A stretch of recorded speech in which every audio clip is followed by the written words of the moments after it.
Okay, welcome to judges training / a little bit of contest training. Okay, today I'm going to cover some things that are brand new in District 52 and some other things that are brand new in Toastmasters. Anything that I'm talking about today can be read in the speech contest rulebook for 2016. The new rulebook has Dhananjaya Hadarachi on the cover, so that's the one you want to be checking out. Something I want everybody to get their hands on. So this is the contest rulebook, so it is available on District 52, as is the ballot and several other documents. Inside this rulebook are several pieces of new information, and I want to show you how that is identified. I hope that'll make you dizzy. Can you see, I don't know if this is big enough, can you see the black diamond right here? Yeah, you sure can. Okay, this is a new piece in the rulebook. When you see a black diamond in the margin, that information is brand new. Some part of it has been changed. So this one up here where it's the speech contest policy, they've changed something in here from the last time. This one also, individual admission fees to a contest may be charged. That was not there before. So inside this rule book, you will notice all kinds of black diamonds. And those diamonds need to be paid attention to because a lot of times in the contest, people are going on old information. And I want to make sure that everybody understands that there are new rules. Is to go to District 52. We will have a link put up on the District 52 contest page with all of the forms you could possibly want. Every judge has the responsibility to read and sign the Judge's Code of Ethics. I'm going to go over the entire Code of Ethics because oftentimes I find that it's not obvious whether somebody actually read this or not. I often see people take the paper from me and just sign it. And they don't know if it changed. They don't know what it says. I suppose if I gave a quiz on it, I would find out. But rather than do that, I would like to have us go over that in detail so that as a judge, you already have basically read it. So the Code of Ethics at the top just indicates which contest you are judging and what the level is and the date of the contest. This is a form you're going to turn in to the chief judge. The next section, though, is about your eligibility as a judge. It says to be a chief judge, voting judge, or tie-breaking judge at a Toastmasters speech contest, you must meet all the eligibility requirements identified below. I do want to point out at this point that eligibility for a chief judge and eligibility for a judge are identical. You can be a chief judge if you're eligible to be a judge. Number one, at the club contest at club level, the only requirement is that you be a member in good standing. That's it. So every member in every club that's eligible as a member can vote in the contest. At area, division, and district, and note that this is all three, they're all the same. You need to be a member in good standing for 6 months, have completed a minimum of 6 speech projects in the Competent Communication Manual, and then it goes into the International Speech Contest, which I won't cover today, and I will be training on that specifically in March. Number 4, judges for contests beyond the club level are not eligible to compete in the same contest type during the same contest cycle. What this means is if you are a judge in the evaluation contest, you cannot compete, you cannot judge in any other contest for evaluation.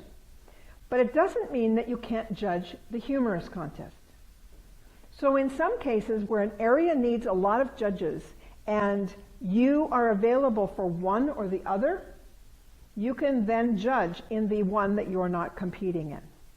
So this is significant. Okay.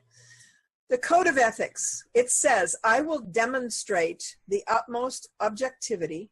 I will consciously avoid bias of any kind in selecting first, second, and third place contestants. I will not consider any contestant's club, area, division, or district affiliation, nor will I consider any contestant's age, sex, race, creed, national origin, disability, profession, or political beliefs. This is important. If you find yourself at a contest where a contestant is somebody who greatly disagrees with you on something, or you're aware of their position on something, and you cannot avoid being biased against that person, you need to excuse yourself as a judge for that contest. Number 2, I will not time the speeches and will not consider the possibility of undertime or overtime when judging a contestant's speech. Every judge is asked to sit close to the front of the room while judging a contest. At the front of the room is also the timer. I would ask you to adhere to this rule and say, I won't look at that timing device and I won't pay any attention to whether that evaluator or humorous speaker went overtime. It's not your job to do that. It's only your job to write down the categories off the ballot and point values accordingly. It is not your job to decide whether they went overtime or not. Number 3, I will support by word and deed the contest rules and judging standards, refrain from all public criticism of the contest, and only reveal my participation as a judge, scores, and ranking in accordance with speech contest rules. What it says is that a contest judge tears off the top portion of their ballot, signing the bottom and putting first, second, and third in the bottom, turning in the bottom to the ballot counter, and disposing of the top portion away from the contest. They take it with them. Mm-hmm. They don't dispose of it in a trash can in the contest. They don't dispose of it anywhere. They don't crumple it up and leave it behind. It's not to be left behind. Okay? And then it says, I am not a member of the same club as any contestant when judging the division, district, semifinals, and international levels. It does not say that for area. The reason for that is at an area contest, the speech rule book says that the contest chair can choose from an equal number of judges from all of the area. So you may be a judge from the same club as somebody who's competing, and that is okay.